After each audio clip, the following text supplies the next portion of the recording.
Hey everyone, welcome to the second episode of the Spider-Man trilogy for my 3-minute reviews.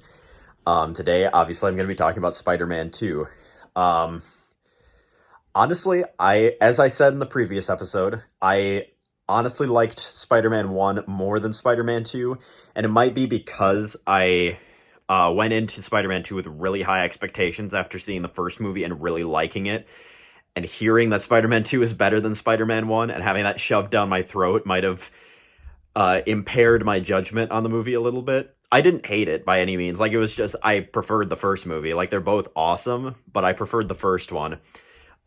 They did something really unique with this movie, which is show, like, a hero at his low points. Like, you see Steve Rogers constantly just bashing through all his problems and solving all of them and never really having any real issues. That's just a random example in the superhero movies. Like, I mean, he faces conflict, obviously, but not to the degree that Peter does in this film.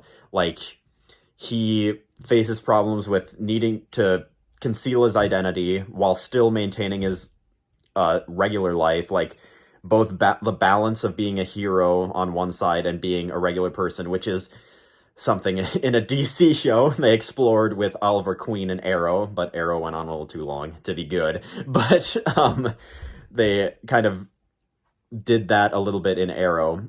But in this movie, like, you can really see that conflict, and like, stuff just keeps pounding at him, and it's like, you feel like it's a really big step into the development of Peter Parker's character in this trilogy, and I did really like that aspect of it. And I also liked Dr. Octopus. I couldn't decide if I wanted to call him Doc Ock or Dr. Octopus, and it came out messed up.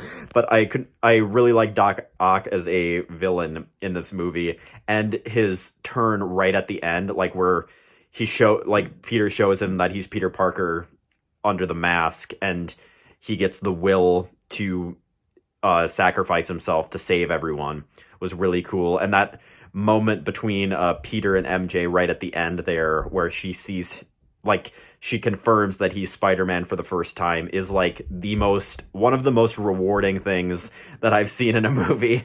And I've seen a lot of superhero movies, so like, they really did a really good job of building up their relationship up to that culminating point in this movie. But honestly, I have the most to say about Spider-Man 3, so that's about all I have to say about Spider-Man 2. It's a different look into a character, and it's the first time I've ever seen a sequel really step up to the potential of the first movie, like the expectations the first movie set. Like, it stepped up to them. For me, it didn't exceed them, but I know for a lot of people it did, and I see why. I'd give it, again, like, around the same score as Spider-Man 1, like an 8.5, 9 out of 10. It's a really solid movie, and I have basically zero flaws with it. It was really awesome. My only problem is that I didn't experience these movies sooner. Thank you all for watching. Catch me next week for Spider-Man 3. I have a lot more to say about that one, so it won't just be me rambling about how awesome it was. Thank you all for watching.